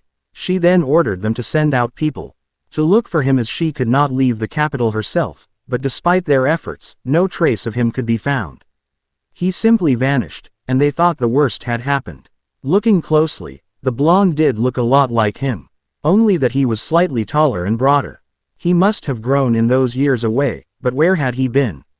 It's true, since both Naruto and Kurama are now one and the same. Serafal said, recalling from the previous chapter in which Naruto was fused together with the original Kurama, effectively becoming one and the same, with memories of both people. Of course, the people in the book wouldn't know that since they lacked any information on what really happened to the original Kurama, who became the current Kurama. I don't think that they know that the two of them are now the same. Serafal-sama, Rosweiss said with a neutral look, but she was secretly worried about Naruto. Seeing his anger meant that he would snap at anyone at the slightest provocation. Naruto, I hope that it won't get worse. Michael said cautiously. I go by the name Naruto now, Naruto said, lifting the Tengu up by the collar. Now where the fuck is she? I said Naruto. Naruto corrected in a menacing tone as he was more comfortable with that. Besides, Kurama was the sleeping furball's name. Naruto Dono, Yasaka Haim has been attacked and kidnapped when he left to meet up with an important messenger from Mount Meru. Her whereabouts is currently unknown, but from what we deduced so far, she must still be in Kyoto as nothing has happened to the city yet. We were able to acquire some leads from our allies. It could the work of the Chaos Brigade. If that was the case, her life is in great danger. Since you are back, Naruto Dono, we should able to find her quickly with your help. The Tengu explained while everyone remained silent, watching the display cautiously. The situation here is very tense, Gasper said shyly, with most of the people in the room agreeing with the Dompire's comment. Kuno was a bit confused. Her mother never explained to her about who her father actually was, only that he went somewhere and would return one day again. She was hoping for the day that he would return, but this wasn't the family reunion that she had imagined. Her mother was kidnapped and her father wanted to kill her mother. Okawa-sama, Otu-sama wants to kill you. Kuno asked her mother with dread in her voice. When she heard her father roared out his intentions to kill her mother, she became scared. She hoped that he wouldn't do that. I hope not, Kuno. But I think it's up to your father, Yasaka told her daughter sadly. Naruto raised an eyebrow at the long-nosed elderly man as he took in the information. He thought for a bit before letting go of the Tengu. He turned back to the girl, who was still sitting on his seat. Get off, Naruto ordered. Kuno blinked in surprise, but didn't comply. I said get off. Did he have to yell at her? Valerie asked. Nobody responded to her question. Please, Kuno-Haim, come here, the fox lady requested as the girl vacated the throne and stood by the woman's side. Naruto sat down to his rightful place. Feeling very proud for one reason or another. He leaned back a little and eyed everyone in the room before him. Naruto-kun always wanted to be the leader of Kyoto, Yasaka thought, still. Sad that Naruto believed that she cheated on him. So someone went and captured her, huh? If she dies, then that means I will rule right. Naruto asked nonchalantly. They all had their shocked faces on from the question. They weren't sure if he was joking or not, but it seemed less likely from his demeanor. He was being serious. He's willing to let Yasaka-san die. Issei yelled angrily upon hearing Naruto's indifferent question. Calm down, Issei. Rias told her fiancé sternly, which he reluctantly complied. Some of the others were shocked that Naruto would leave his wife to die so that he could rule Kyoto. Why would he do that? Was he that obsessed with power? You bastard, how could you let someone like that die? The brown-haired boy called out. You got balls, Oppai Dragon, to call Naruto-san out like that. Baiko told Issei with a grim look on his face. He thought that it was stupid to call Naruto out like that in the blonde's territory. Does he know the consequences of doing that? Naruto paid some attention to the boy, who seemed more upset than him for some unknown reason. It wasn't his wife that got kidnapped, so why did he seem to be so upset? Naruto immediately formed some theories in his mind after the boy's rude outburst. Idiot! Valley muttered an insult at Issei for being stupid. Thanks to the boy's outburst, Naruto would suspect that the pervert had done something with Yasaka. Which would be very bad. Mother can't. Kuno began, but was interrupted. Naruto Dono, you can't be serious. If Yasaka Haim is killed, then Kyoto will undergo some very dramatic changes. It would be the death of us all, the Tengu advised from the side while the fox lady held Kuno tightly.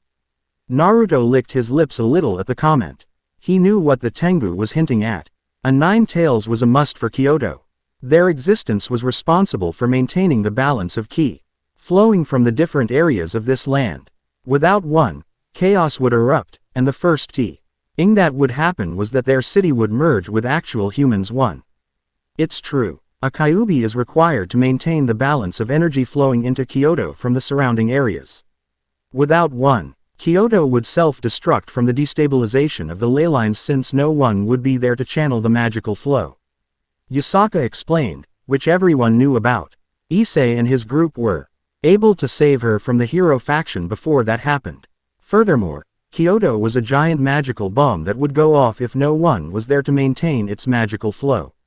It would be disastrous if a LL of that power was not channeled to anywhere. Power. Naruto thought. It is fine. We don't need her. I will suffice, Naruto replied before materializing 9 crimson red tails behind him. Adley's slitted pupils soon appeared in both different colored eyes.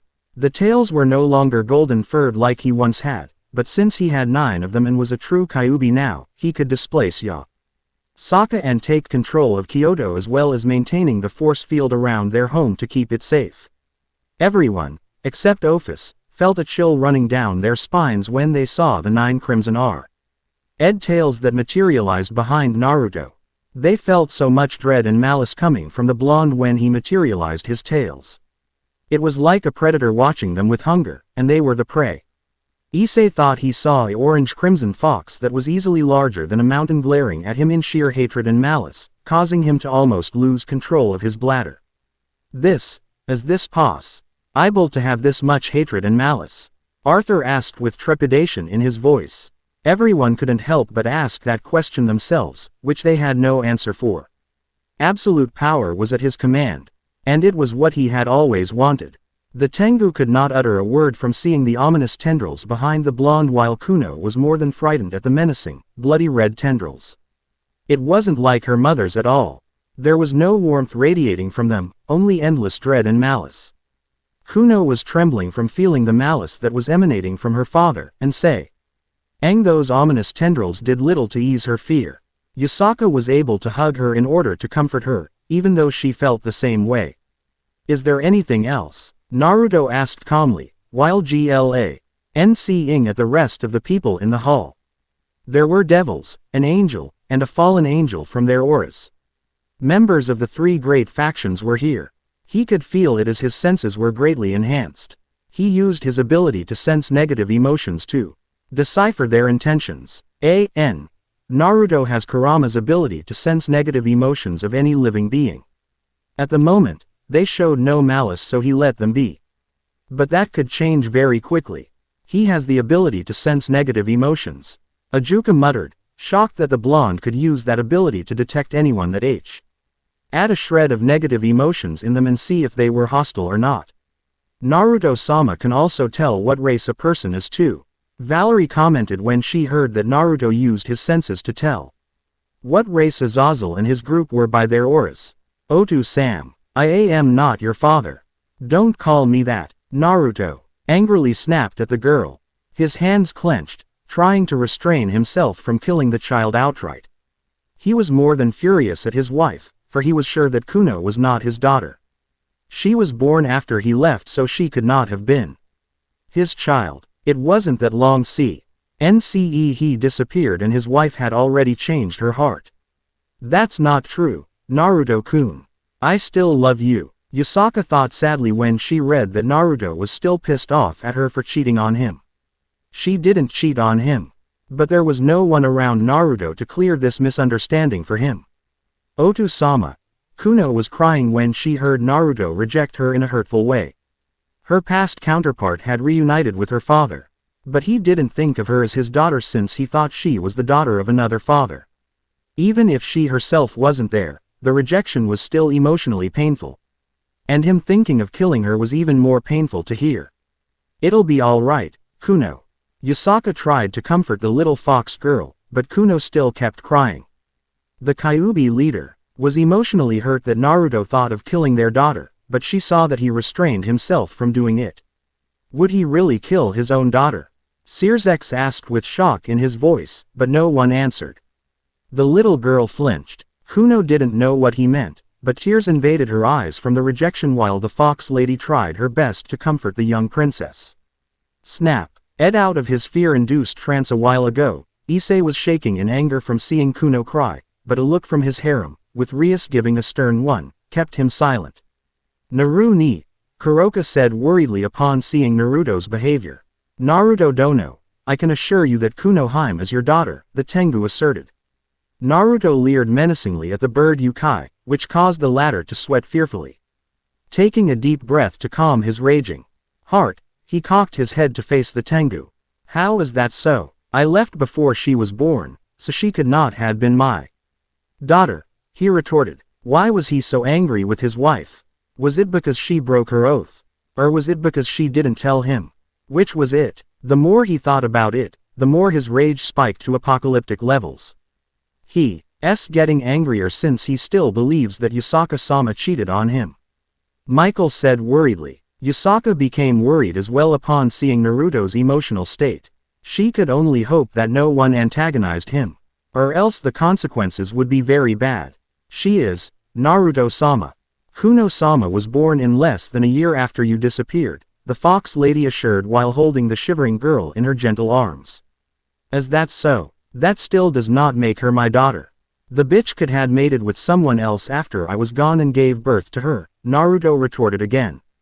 They had been married for a while now and she still gave him no children.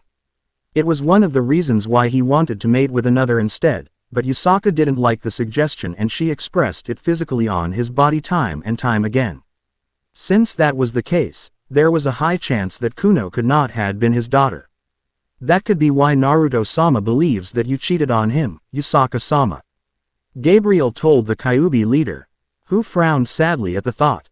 She was also sad for beating him for suggesting to mate with another woman, but she couldn't get him to listen unless she did it. Quote, but mother said that she only loved one person. If that was so, then why did she name you Kuno? It means suffering. Was she suffering with me? Naruto snorted angrily. Kuno-sama's name means 9 weights, not suffering. Lefei commented. I believe he misunderstood the meaning, Lefei-chan. Jean said. Kuno blinked. No, that wasn't true. Her mother had said her name was. Tengu Wisp urged something into Naruto's ear as his eyes widened. He then face-palmed at the misconception and assumption on his part. He now knows the meaning of Kuno-san's name. Rossweiss commented upon seeing Naruto palming his face at the false assumption. Sorry, my bad, Kuno, 9 weights, but that doesn't prove anything. Naruto apologized and reasserted his stance on the matter. Excuse me, but I think you should get a blood test or something along that line instead of guessing, said a tall man appearing to be in his 20s with an average build, black hair, golden bangs and black goatee. Azazel decided to finally speak up. Seeing how this situation was going very badly, I doubt that a blood test would work, Azazel, since both Naruto-sama and Kurama-sama are now one and the same.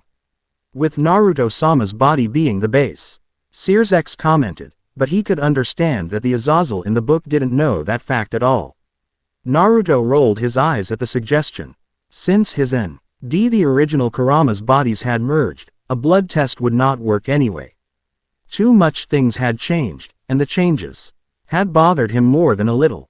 For one, their capital would never allow anyone that was not a Yukai inside. Foreign messengers and diplomats come and go, but only one at a time. However, there were 6 people that were not supposed to be here at all. Is that true, Yasaka-sama? Ajuka asked curiously. Yes, our capital would only allow foreign messengers and diplomats in and out one at the time. Only Yukai are allowed in. However, since Kuno was in charge at the time, I assume that she led Azazel-sama and his group in to figure out a plan to rescue me from the hero faction. Yasaka replied to the Super Devil's question. However, now that Naruto was back, he would kick Issei and his group out of the capital without a second thought since they weren't allowed to be in there. Who the fuck are you? Naruto decided to ask with some irritation in his tone. Azazel's eyes twitched at the demand.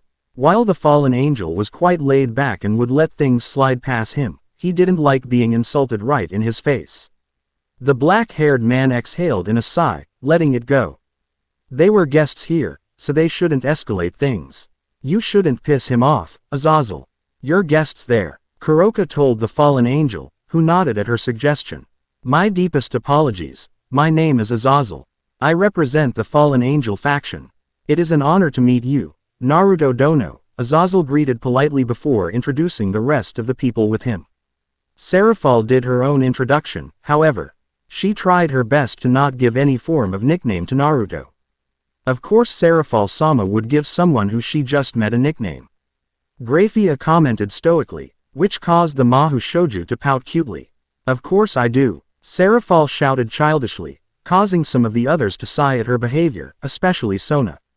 Naruto gave a brief glance at each one that was introduced and nodded. I'm Naruto, and that's all you need to know, he said firmly.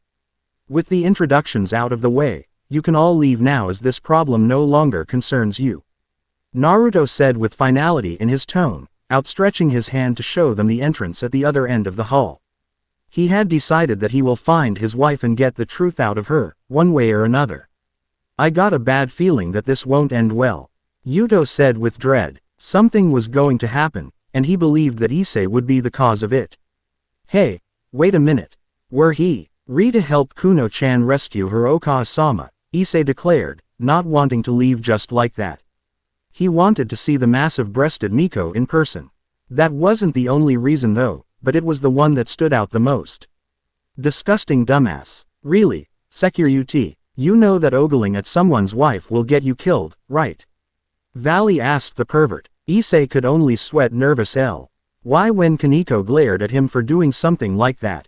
Ha, please, the Opie dragon only wanted a reward, Azazel snickered a little as a joke. Xenovia, Asia and Irina were nodding their heads and gave their own jabs as well. Sadly, they were completely clueless to the fact that Naruto loathed comments like that about his wife, regardless of whatever he felt about her right now. Oh crap, Azazel said with a pale face when he realized that his counterpart had said something that would get him and his group in a lot of trouble with Naruto. Yasaka felt dread since she knew that Naruto would punish anyone who would dare make comments like that about her, which Azazel inadvertently did. Reward? Naruto muttered suspiciously before his mind clicked.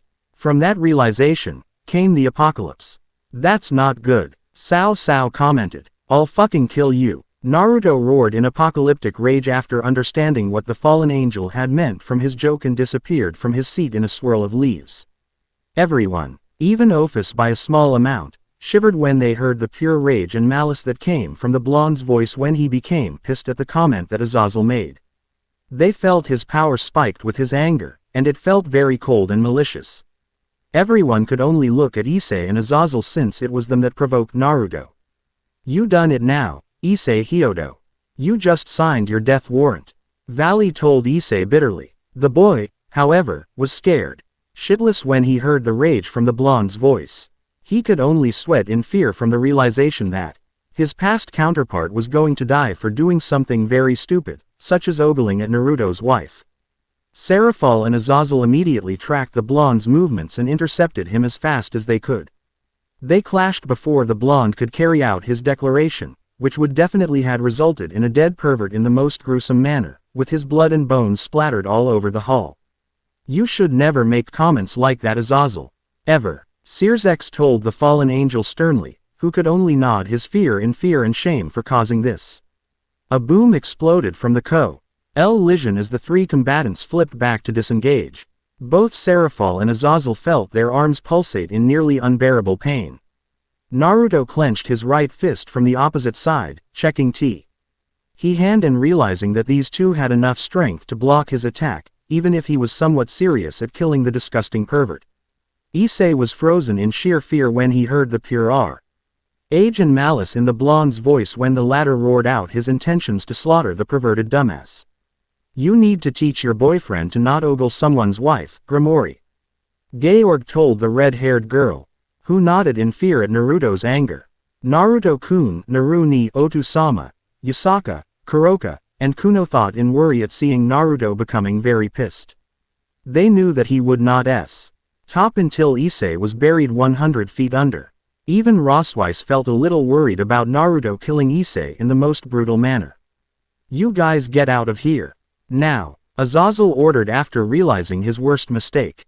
Issei shook himself out of his stupor and was getting ready to leave with Asia, Irina, and Zenobia, until they heard Naruto speak. "I wonder how strong I am against the great Azazel and Leviathan," Naruto said with a demonic smile that sent chills down everyone's spines from the sheer coldness and malice it emanated as his body was coated with a flickering reddish aura. Yuki and chakra propagated through his limbs as his eyes became sharper. The blue one had a golden tint around it while the other was vice versa, with slitted pupils appearing in them. Every single one of the people in the room, except Ophis, felt like shitting themselves when they saw the demonic smile that appeared on Naruto's face. That smile was much more frightening than Great Red, and that was saying something. Not only that, but it looked like Naruto was going to fight Azazel and Seraphol. "He has chakra," Kuroka muttered in surprise. "Please wait, Naruto Dono," the Tengu beseeched, but it was too late. Naruto disappeared in an orange flash and smashed his full strength, which was capable of shattering multiple buildings to rubble, right into Azazel's solar plexus before the man realized what had just happened. Azazel might have been able to block the strike if he wasn't stunned at the speed that was displayed. He felt several of his ribs cracked under the blow as he gasped in agony. "That has to hurt," Elmenhild commented upon seeing the hit that Naruto landed on Azazel.